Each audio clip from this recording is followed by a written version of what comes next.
मित्रांनो नमस्कार. ग्रुप डीचा आपला मागच्या आठवड्यात पेपर झाला होता. त्या पेपरमध्ये काही प्रश्न विचारण्यात आले होते. आता आपल्याला त्या ग्रुप डीची तयारी करणाऱ्या विद्यार्थ्यांसाठी एक चेंज करायचा आहे. तो कशा पद्धतीचा आहे पहा. जो पण पेपर होतो आहे म्हणजे आता जो पेपर झाला त्याच्यामधला हा 8वा प्रश्न आहे. ठीक आहे. तर त्या पेपरमधले जेवढे पण प्रश्न आहेत त्याचे व्हिडिओ शॉर्टमध्ये बनवायचे आहेत आणि आपल्याला ग्रुपवर टाकायचे आहेत. तुम्ही सुरुवात करा. तुम्हाला प्रश्न अगोदर लिहून घ्या अशा पद्धतीने, त्यानंतर ॲन्सर लिहा आणि तुम्हाला जे बोलायचं आहे ते तुम्ही बोलायचं. ठीक आहे. त्या प्रश्नाबद्दल तुम्ही सांगू शकता, तुम्हाला जे शिकल्या तुमचं चुकलं नाही ते. तर याच्यात काय करायचं पहा.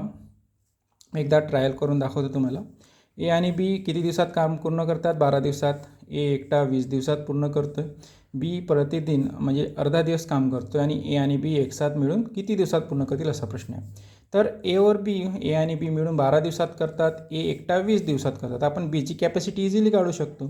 तर 1/20 प्लस 1/बी बरोबर 1/12, 1/बी 1/12, 1/20 या बाजूला आणूया. हा कॅल्क्युलेशन 20 21 12 1 12 20 12 8/240 बरोबर 1/30. ठीक आहे. तर बीची कार्यक्षमता किती आली? 30.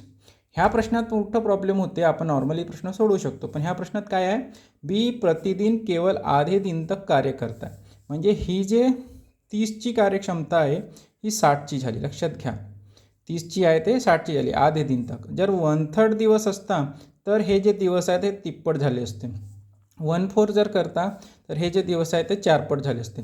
तर हे जे नवीन गोष्ट आहे ते कशी हँडल करायची ते पहा. ठीक आहे. जर प्रश्नात असं बी विचारू शकते, बी यदि दोगुने कार्यगती से काम करे, म्हणजे जर दोगुने गती से कार्य म्हणजे जर 8 तासाच्या ऐवजी 16 तास जर काम केलं असतं तर याचे जे 30 दिवस असते ते अर्धे झाले असते. ते कार्यक्षमता त्या पद्धतीने इन्व्हर्सली प्रोपोर्शनल असते. ही गोष्ट आपल्याला लक्षात यायला पाहिजे. याच्यामुळे आपल्याला हा प्रश्न येत नाही. ठीक आहे. तर या प्रश्नात काय आहे? बीची कार्यक्षमता 30 आणि तो आधे दिन काम करताय म्हणजेच त्याची कार्यक्षमता आहे 60 दिवसाची झाली. तर आता एची कार्यक्षमता सेम आहे 20 दिवस जशी तशी, पण बीची अर्ध्या दिवसाची किती झाली? 60 दिवस. तर या दोघांची जर प्लस करून तर इथं आपण छेद समान केला, खाली 3 गुणला तर 60 होतात. तर 20 3 60, इथं 3 1 3, 20 3 60, 3 आणि 1 4, 4/60 म्हणजेच 15 दिवस. तर ए आणि बीची एकंदरीत कॅपॅसिटी किती झाली? 15 दिवसाची. अशा पद्धतीने हा प्रश्न सॉल्व्ह करायचा. ठीक आहे.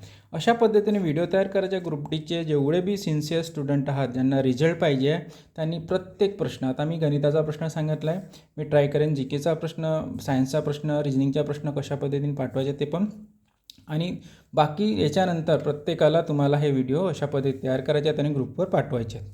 जर आपल्याकडे 10 विद्यार्थी असतील तर पहिल्या विद्यार्थ्याने 1 ते 10 पर्यंतचे व्हिडिओ बनवायचे, दुसऱ्या विद्यार्थ्याने 11 ते 20, तिसऱ्या विद्यार्थ्याने 21 ते 30 अशा पद्धतीचे व्हिडिओ तयार करायचे आहेत आणि पाठवायचे आहेत. तुम्ही अभ्यास करत आहात तर ह्या पद्धतीने जोपर्यंत तुम्ही प्रश्नांवर फोकस करणार नाही तोपर्यंत आपला अभ्यास होणार नाही. ठीक आहे. तर जोपर्यंत तुम्ही हे ज्या गोष्टी आहेत छोट्या छोट्या फॉलो करणार नाही तोपर्यंत तुमचा अभ्यास दिसणार नाही आणि याच्यामध्ये प्रोग्रेस होणार नाही.